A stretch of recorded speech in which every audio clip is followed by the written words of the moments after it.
Welcome to Stories Junction. Let's begin today's story. My name's Caleb. Walking away from marriage isn't something you do on a spur-of-the-moment decision. But when I discovered my wife's betrayal at a gala she insisted I attend, where she claimed she was just stepping out to freshen up, leaving her clutch on the table, I found a napkin nearby and scrawled a brief note. I slipped off my wedding band, tucked it with the note into her clutch, stood up, and left. This wasn't a rash choice, though. That night was merely the final crack in a foundation that had been crumbling for years. Let me take you back to the beginning to show you how we reached this point. I met Sophie during my final year at university in Portland, juggling my studies and the groundwork for what would become my startup. Life has a way of throwing curveballs when you're least prepared. We crossed paths in a mandatory group project for a marketing class. Our team met weekly, but Sophie and I always lingered after the others left, diving deeper into the work. At first, it was all business, brainstorming ideas, splitting tasks, but somewhere amid the late-night study sessions, something clicked. We started walking back to our apartments together, our talks stretching longer, touching on dreams, fears, and everything in between. With her, things felt natural, effortless. After graduation, we didn't hesitate. We married young, in a small ceremony by the coast. Those early years were vibrant, full of promise.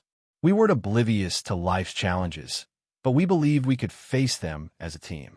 My startup gave me flexibility, letting me be there for Sophie in ways that mattered. Cooking dinners, handling errands, making sure she felt supported as she chased her ambitions. I didn't see it as sacrifice. I saw it as building a life together. We had our rhythms, our shared laughter, our quiet nights that felt like enough. I thought we were aligned, working toward the same horizon. But love, I've come to understand, doesn't stay still. It either deepens or fades, sometimes so slowly you don't notice until it's gone. The shift was subtle at first. Missed dinners, clipped conversations, moments that used to spark now fizzling out. Arguments that once ended in apologies and embraces now dissolved into silence. Sophie would turn away in bed, her back a wall between us. Her career in finance consumed her. I'd always admired her drive.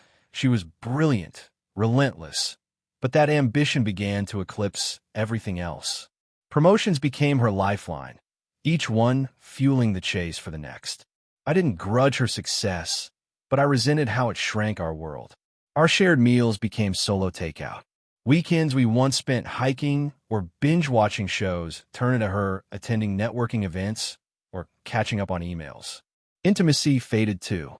Months passed where we barely touched, her excuses always tied to exhaustion or stress. I wanted a family, but how do you build one when you're barely a couple? I tried to be patient, believing this was just a phase, that she'd find balance.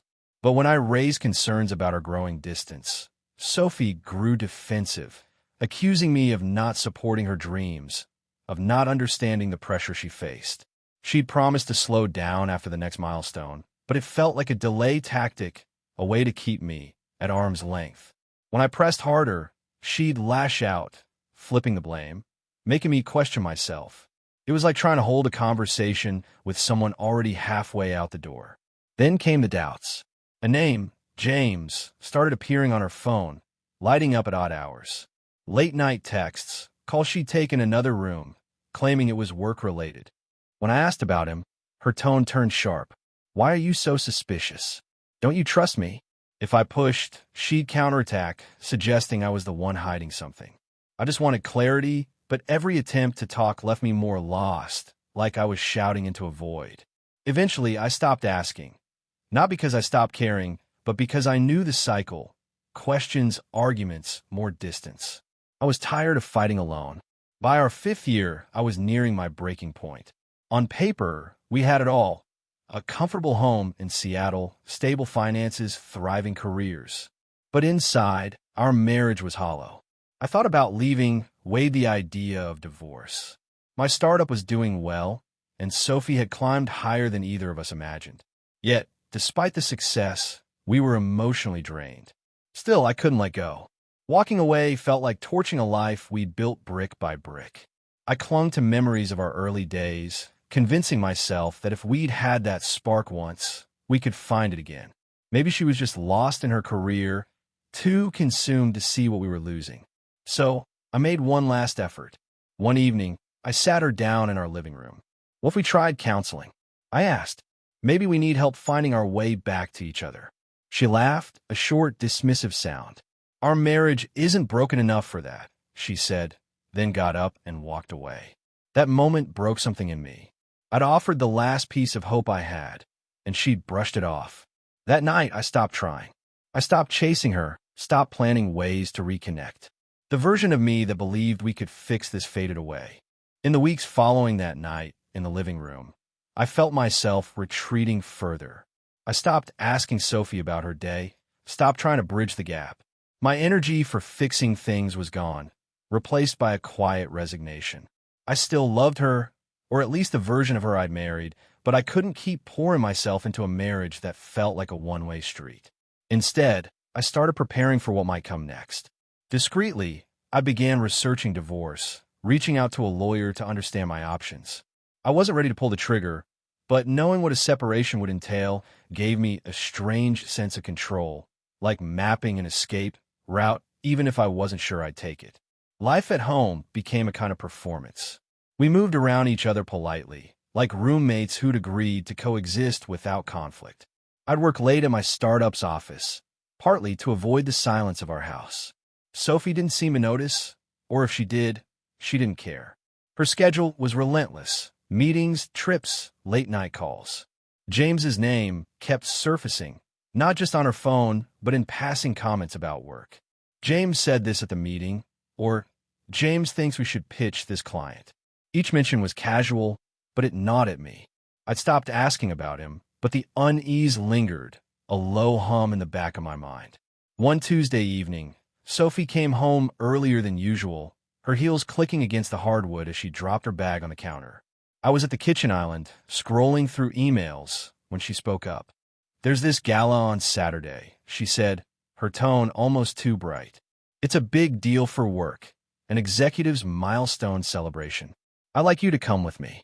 I froze, caught off guard. We hadn't done anything together in months, and now she wanted me at a work event? I'd always hated those gatherings, stiff, pretentious, full of people networking under the guise of small talk. I told her as much.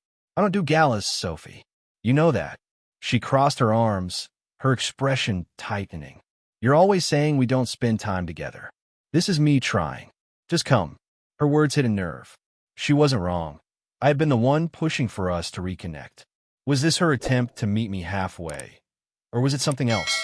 I studied her face, searching for a hint of sincerity, but her eyes were guarded. Against my better judgment, I relented. Fine, I said. I'll go.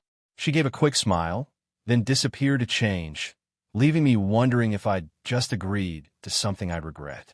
The gala was that weekend, held at a sleek venue downtown with floor-to-ceiling windows and chandeliers casting soft light across the room.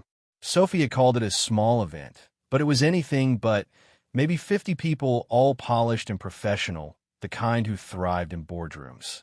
I fell out of place in my suit, sticking close to Sophie as she worked the room, her charm dialed up in a way I hadn't seen in years. She introduced me to colleagues, but I could tell I was an accessory, there to complete her image rather than share the moment. Then I saw him.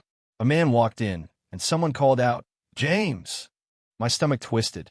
This was the guy, her late-night texter, the one she dismissed as just a colleague. I'd never met him, but I knew his name too well.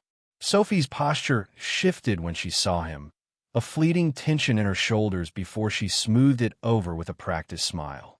She introduced us. Caleb, this is James. We work on the same team. His handshake was firm, his smile too easy, and his glance at Sophie lingered a beat longer than it should have.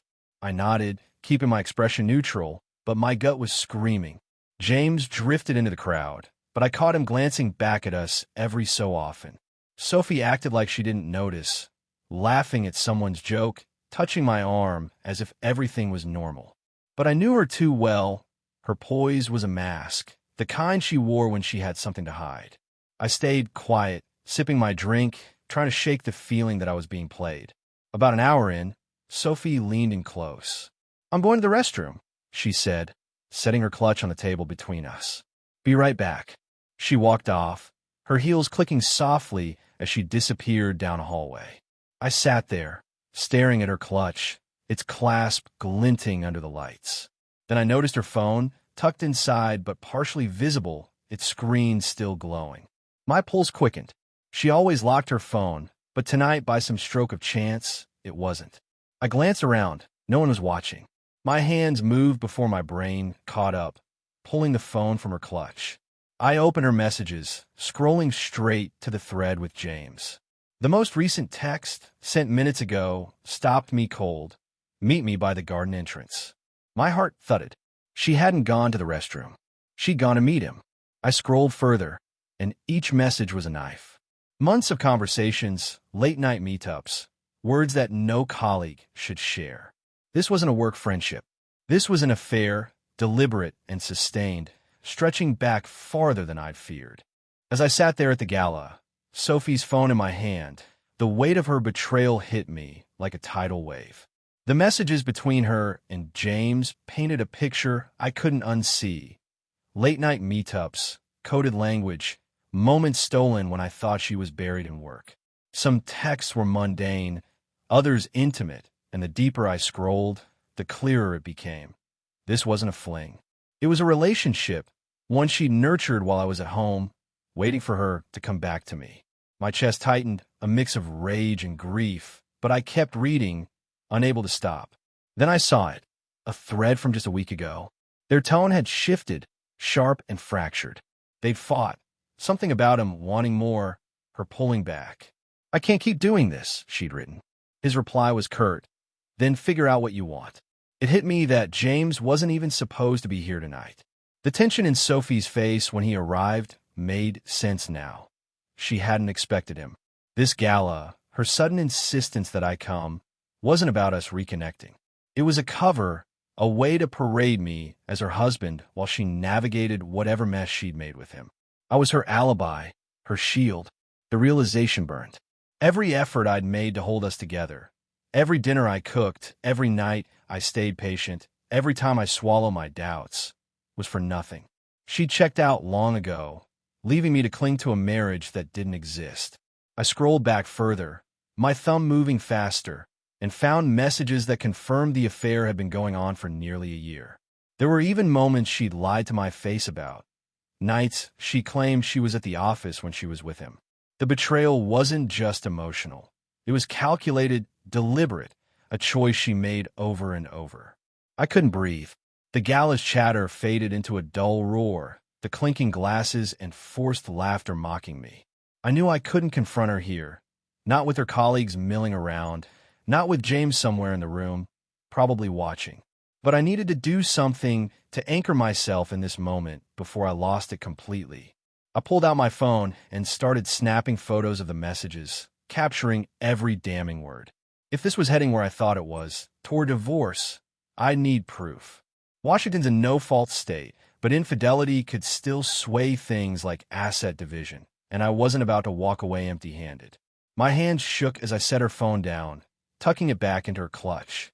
I spotted a napkin on the table, crisp and folded, and grabbed the pen I always kept in my pocket. I scrawled a single line. "I hope he was worth destroying us."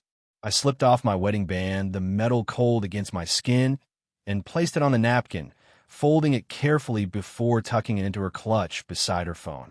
I zipped it shut, stood, and walked out without looking back.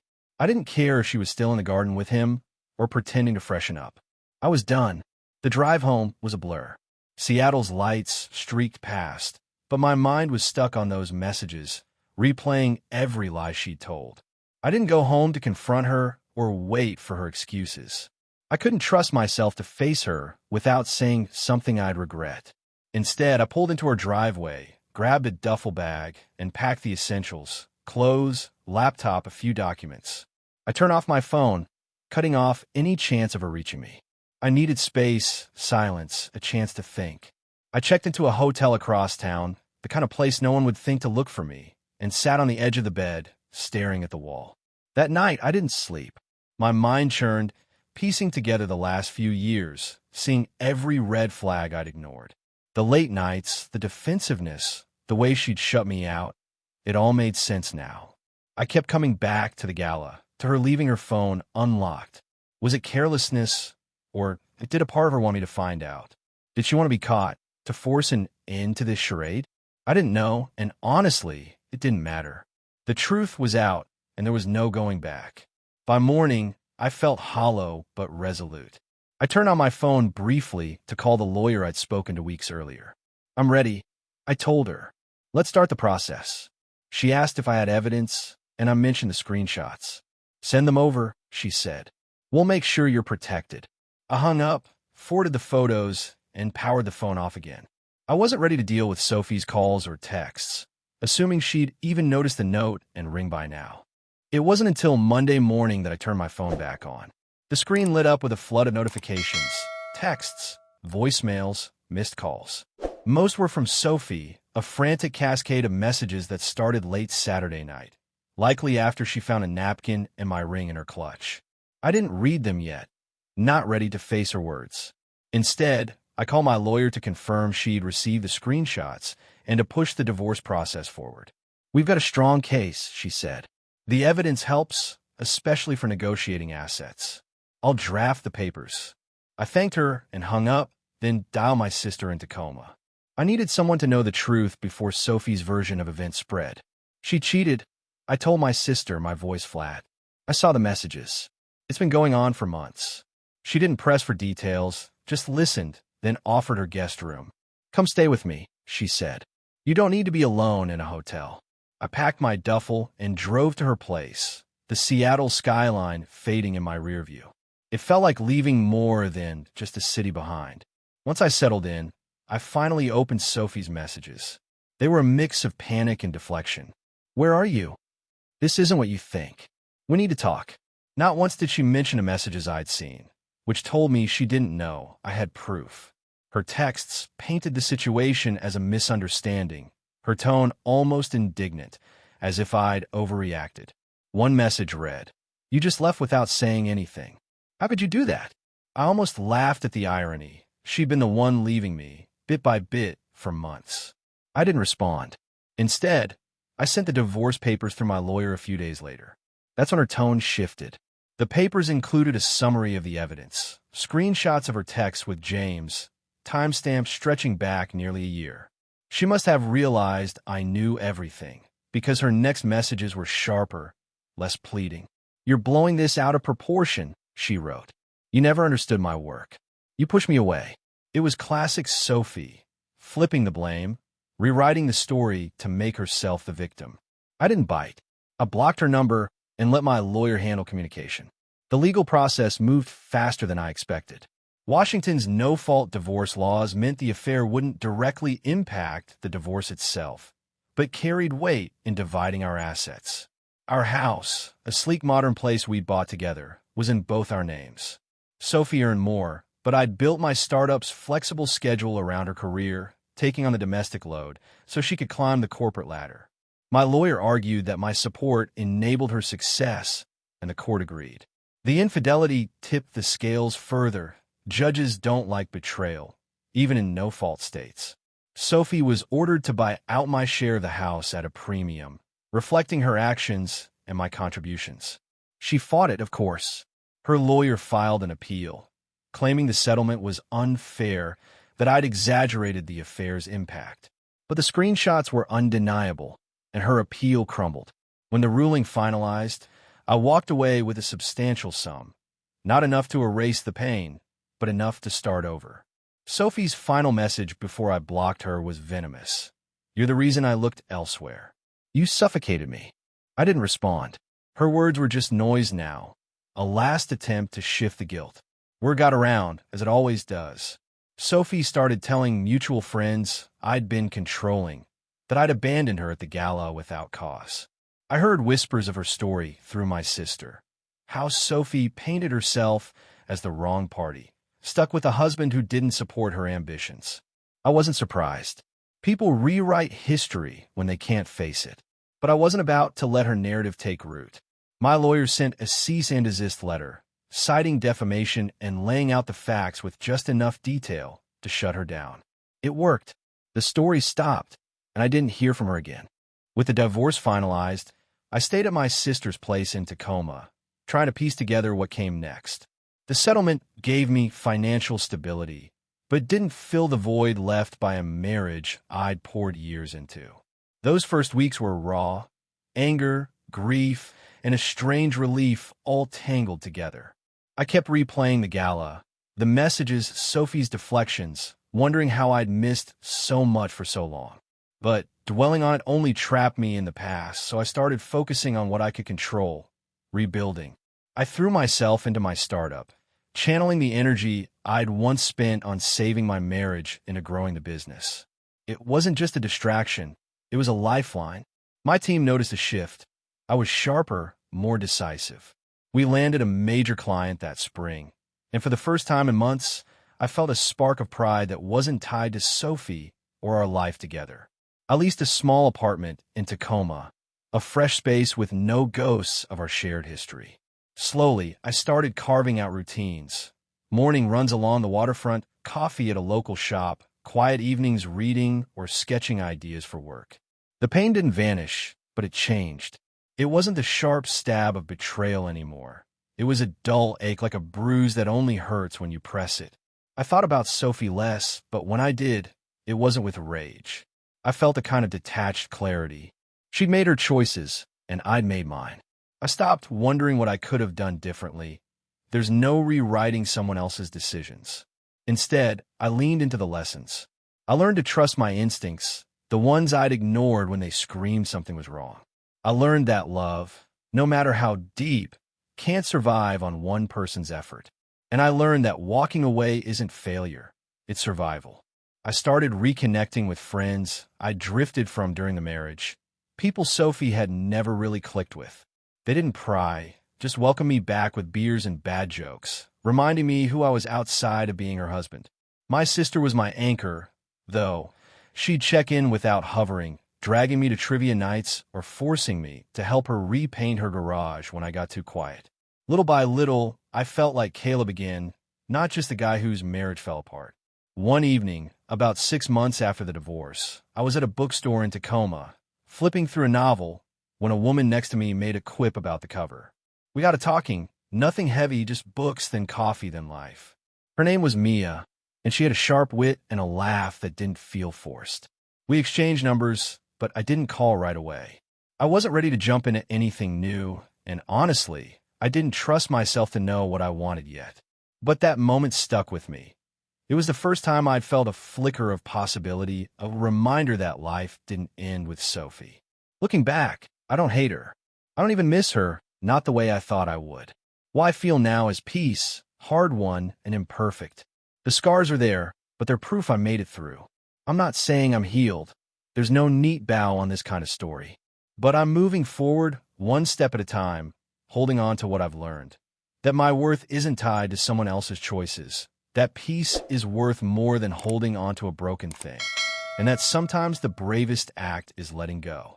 If you're reading this and you're stuck in a similar place, know this. The hurt is real, but so is your strength. You don't have to stay in a story that no longer serves you. Choose yourself, even when it's hard. The other side isn't perfect, but it's yours.